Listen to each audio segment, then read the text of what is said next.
തുല്യ നീതി കൊണ്ട് അതെ അതെ അതായത് എന്തെല്ലാം സ്ത്രീക്കുണ്ട് അത് തന്നെ പുരുഷനും കൊടുക്കുക. പുരുഷ കമ്മീഷൻ വരട്ടെ. സ്ത്രീ മോശമെന്നോ ഒന്നുമല്ല. വേദിക് പീരീഡിലൊക്കെ അതായത് സ്ത്രീയാണല്ലോ കുടുംബത്തിന്റെ വിളക്ക്. ഏത് യാഗോ യജ്ഞം നടത്തിയ ഭർത്താവ് ആരാണ് ഇരിക്കുന്നത്? സ്ത്രീയാണ്. അങ്ങനെ സ്കോളേഴ്സ് ഉണ്ടായിരുന്ന ഒരു കാലം ഉണ്ടായിരുന്നു. മധ്യകാലഘട്ടത്തിൽ അതിനൊരു അധപ്പതനം ഉണ്ടായി. ഒരുപാട് നിയമങ്ങൾ വന്നു. ഇന്ന് സ്ത്രീ പുരുഷനോടൊപ്പം തന്നെ സ്ഥാനം എത്തിക്കൊണ്ടിരിക്കുന്നു. Liberalisation, privatisation, globalisation. അതുകൊണ്ട് ഞാൻ ഒന്ന് പറഞ്ഞു, സ്ത്രീയെ അപരവൽക്കരിക്കപ്പെട്ടിട്ടുള്ള ഒരു കാലഘട്ടമാണ് നമ്മൾ പറയില്ല. സ്ത്രീകളുണ്ട്. സ്ത്രീകളെന്ന് പറയുന്നത് ഒന്നോ രണ്ടോ അതൊക്കെ ആരുടെയെങ്കിലും പത്നിമാരായിരിക്കും. ഏതെങ്കിലും ഋഷിയുടെ പത്നിയായിരിക്കും. ഇല്ല, സീതാ സ്വയംവരമായിരുന്നു. അല്ല, സീതാ സ്വയംവരമാണ്. സ്വയംവരങ്ങൾ അത് വില്ലൊടിച്ച് കാണിക്കണം. എങ്ങനെ സ്വയംവരം ഉണ്ടാവുള്ളൂ? വെറും സ്വയംവരം അല്ല, വില്ലൊടിച്ച ആൾക്ക് മാത്രമേ ഇട്ട് കൊടുക്കൂ. 1595 വരെ സ്ത്രീകള് മനുഷ്യരാന്നല്ല പരിഗണിച്ചിരുന്നത്. 1595 ഒരു വലിയ മതപരമായ മീറ്റിംഗ് നടത്തിയിട്ടാണ് സ്ത്രീകൾക്ക് ആത്മാവുണ്ടോ മനുഷ്യന്മാരോട് തീരുമാനം എടുത്തത്. എവിടെ നോക്കിക്കഴിഞ്ഞാലും ഈ സ്ത്രീകളെ മനുഷ്യരായിട്ടേ പരിഗണിച്ചിരുന്നില്ല. ഇപ്പൊ മാറി. എങ്ങനെ സ്ത്രീകളെ പാതിരാത്രിക്ക് സ്ത്രീകൾക്ക് ഇറങ്ങി പോസ്റ്റർ ഒട്ടിക്കാം താല്പര്യമില്ലാത്തതുകൊണ്ടാണ്.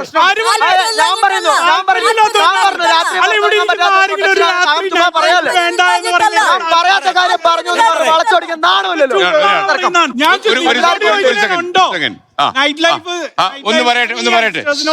താങ്കൾ ചോദിച്ചല്ലോ.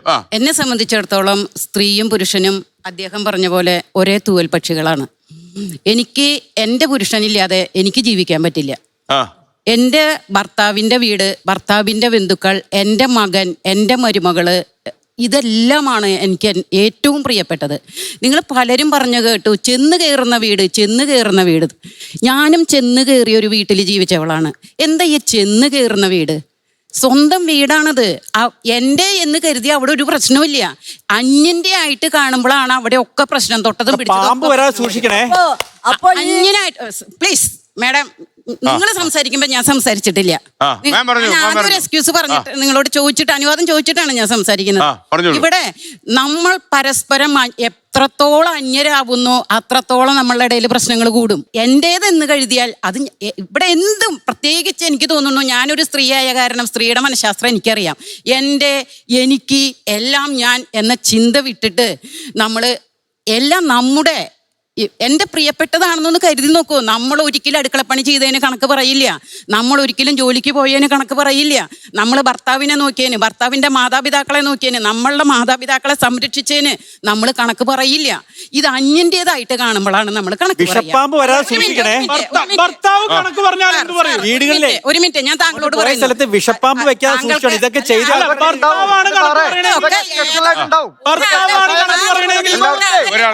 ഭർത്താവാണ് കണക്ക് പറയുന്നെങ്കിൽ ഭർത്താവിനെ കൊല്ലുന്ന ഭാര്യമാരില്ലേ സാർ? അല്ല, അപ്പൊ ഭർത്താവ് കണക്ക് പറയുകയാണെങ്കിൽ ഭർത്താവിനെ കൊല്ലുന്ന ഭാര്യമാരില്ലെന്ന് ചോദിച്ചു. ആവശ്യമുള്ളതേ കേൾക്കൂ. ഈ ചെറിയ വലിയ കുഞ്ഞുങ്ങളെ സാർ ഒരു മിനിറ്റ് തർക്കം പറയാതെ പറയട്ടെ. ഞാൻ സ്വന്തം കുഞ്ഞുങ്ങളെ വരെ ഉപേക്ഷിച്ച് കണ്ടവന്റെ കൂടെ അവന്റെ ഭാര്യയും മക്കളെയും ഒന്നും കണക്കിൽ എടുക്കാതെ കണ്ടവന്റെ കൂടെ ഇറങ്ങിപ്പോകുന്നവളും പെണ്ണന്നെയാണ്. നിങ്ങൾ പറയുന്ന സ്ത്രീ തന്നെയാണ്. അവളും സ്ത്രീയാണ്. ഞാനൊരു സ്ത്രീയാണ്. ഇവിടെ വേണ്ടത് തർക്കല്ല. മാഡത്തിന്റെ അഭിപ്രായത്തിൽ സ്ത്രീ സുരക്ഷാ നിയമങ്ങൾ വേണം എന്നാണോ വേണ്ടെന്നാണോ? സ്ത്രീക്ക് സംരക്ഷണം വേണം, സത്യമാണ്. പക്ഷേ അത് പുരുഷനെ തള്ളിക്കളഞ്ഞിട്ട് ആവരുത്. സ്ത്രീക്ക് സംരക്ഷണം ഒരു മാർഗം. ഇതൊക്കെ കൈയടിക്കാവുന്ന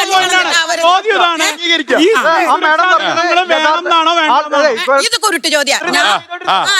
നേരം താങ്കൾ ചെയ്തോണ്ടിരുന്നതാ. ഞാൻ ഇവിടെ ക്ഷമ അടക്കി ക്ഷമിച്ചു. കാരണം എനിക്ക് ചാൻസ് കിട്ടിയിരുന്നില്ല. ഞാൻ പറയുന്നത് ഒരിക്കലും സ്ത്രീക്ക് അംഗീകാരം വേണ്ട, സംരക്ഷണം വേണ്ട എന്നല്ല പറയുന്നത്.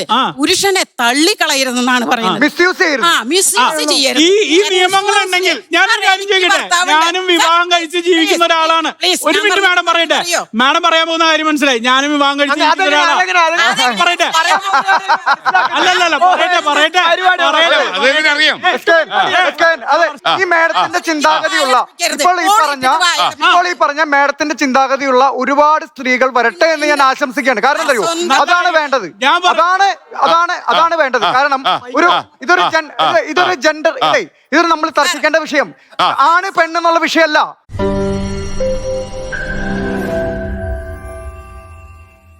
ലോകത്തെവിടെയായാലും ഏത് സമയത്തും 24 വാർത്തകളും ഓഗ്മെന്റഡ് റിയാലിറ്റി പാക്കേജുകളും എക്സ്പ്ലെയിനറുകളും വിശദമായി കാണാൻ ഞങ്ങളുടെ യൂട്യൂബ് ചാനൽ നിങ്ങൾക്ക് സബ്സ്ക്രൈബ് ചെയ്യാം.